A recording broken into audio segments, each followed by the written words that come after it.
haunting of Ramanya Restaurant, located in Berlin, Connecticut, in Hartford County.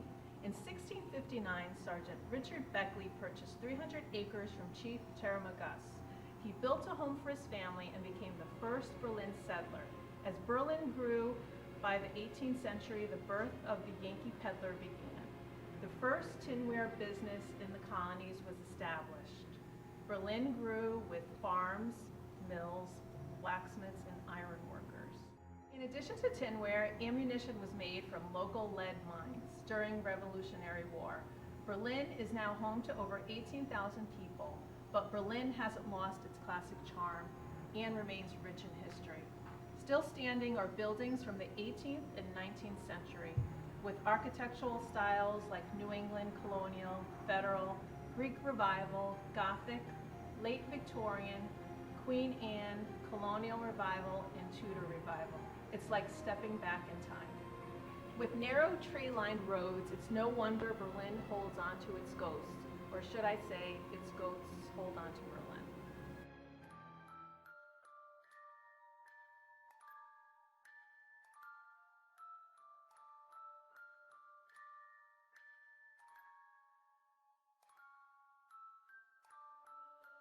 So tonight we are investigating Ramanya as the team's getting ready.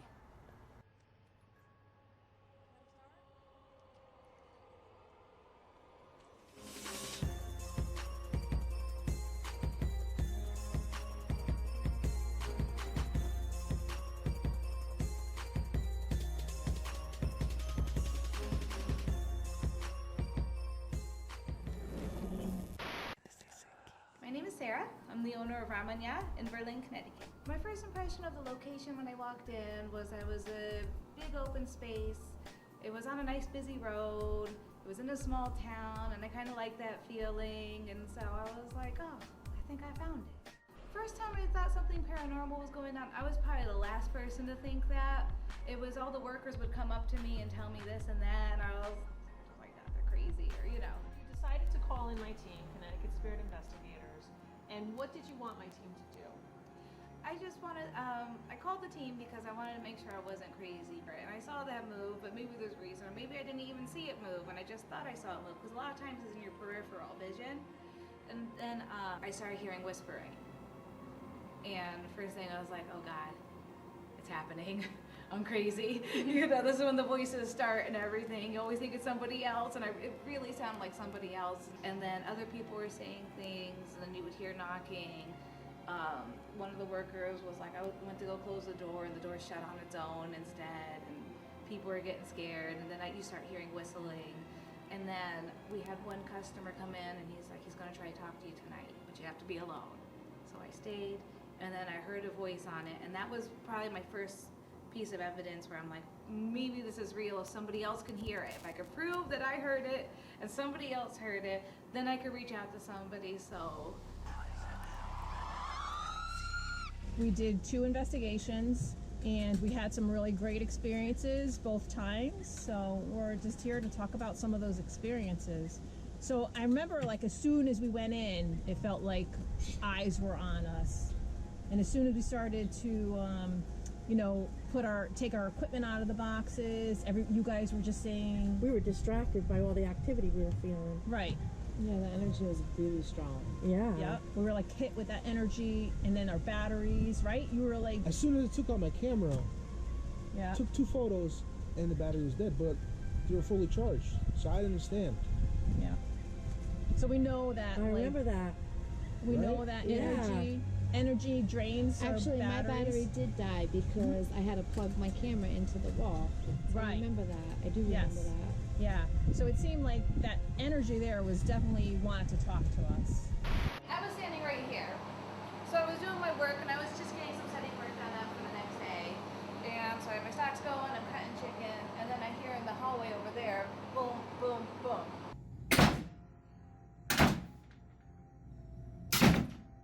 So I look over here, underneath the swinging door, and it was in front of the screen too. I saw, like, just in my peripheral vision, I saw the jeans, and then they looked like work boots, almost like Timberlands, but not, you know. And I saw it just walk right here. like normal, just like somebody was right there. And one of the waiters had the key, so I figured it was him. So I came out thinking, oh, he probably forgot his cell phone or something. I looked behind the counter where I thought he was like stuck in under, nobody was there. And I always keep the doors locked when I'm in by myself, so I checked all the doors are locked, and I'm thinking, oh God, some guy's hiding in the bathroom, he's gonna mug me. Let me go check the bathrooms, because all the doors were closed, and there was nobody here. After that, I started thinking, I was like, you know what was weird? It was like, the door opened, and it hovered in the middle. I've never been able to do that again. And then you'd see like little bowls fly around. We had to put all of our teacups into a dresser drawer, because they keep flying all over the place and everything like that. And so that's when I was like, okay, maybe. After that, we got our security cameras, and I started looking again. Like when something moved, one of my friends was like, do you think it was on the camera? And now I kind of collect it. So one of the first experiences that I had here was, it was 2 weeks after I had just started. And I was here by myself with another worker at the time. And I was in the back hallway backing up mopping, and all I heard was 3 loud knocks on the middle wall. So I just kind of looked around, hurried up, and like just got out of here. And I texted Sarah. I'm like, I just heard knocking. And I was like, big deal. So somebody put this bowl up here where it's not supposed to go, and then when we were cleaning, and when everybody's backs was turned, that bowl ended up landing here, and it broke like 2 or 3 of these dishes. And so then we had to, of course, because it's broken glass, we had to take everything, rewash it. It happened last night at 9:30. This paper towel roll ended up moving, and I guess that set off like a chain of events where this thing fell, this thing that's like 20 pounds fell, this guy fell and broke. Just like everything else that you show me, the first things that you showed me, the videos that there was paranormal activity going on, it always looks like it's somebody pulling something out of the shelf and dropping it. Yeah, like if I'm present, if I'm actually there, it's always stuff that I need. So I feel like they're trying to help me out. So you'll see like my tongs will move over here, and I was scooping the sauce in the video I sent you, and they put it closer to what I was doing and everything. So I feel like they're trying to help out, and then when it's in here, I think they're just like being nosy. This is also where we had the bag of flour move off the shelf. So explain exactly how that. So we had a bag of flour. It wasn't completely full, but it was probably about like a good 1/5 full. So if it's, that should make it around like 10 pounds. Because they're around a 50-pound bag. So yeah, every night I always, like every morning I wake up and I go through it, but this one I woke up at 3 in the morning, so I was like, well, I'm up, let me see if anything happened. And I saw it. I sent it straight to Alyssa, and she goes, why did you show me that? I'm up, and now I can't go back to sleep. I was like, good. Because it takes a lot of energy to move that, even for a living person to move it. So for ghosts, that is pretty impressive. Yeah. I bet you old ladies can't do it. So another thing that happened was the door closed. Yeah, that was on Valentine's Day, and so that morning we had a lot of things happening. We had like the garbage bags moved, and that was a brand new one, so that's almost 21 pounds moved and everything. So that morning we had a lot of stuff happening, and then this door closed, and that was actually the only time we've ever caught this door closing on camera ever. The only other time was when I was in the kitchen and then I heard it. But aside from that, and then one waiter said he was about to close it, and then it closed for him. But other than that, this one, Right. It It's a really- heavy door. yeah. It's a wood heavy door. There's no It's solid.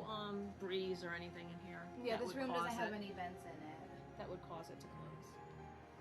I've been saying this all the time, but I really think he's just trying to help me. So I was in here and I'm cooking and everything, and we had gotten a little bit busy, and I was by myself because the other girl, she had a baby and had to work on that and everything. And so I'm getting the sauce, and as I'm getting the sauce, in my peripheral vision again, I see the pan after I scoop it just move closer to me. And then I was like, okay, look at the time, I was like, all right, back to work.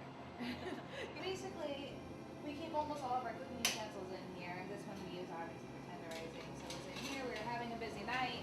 I was over there, she was over here, and then I hear a sound, like you hear a drop, and it's a loud sound. It goes like that. And I asked her, what was that? And she said, yeah, it didn't really get thrown. It just came out of here and fell to the ground. Kind of like show me.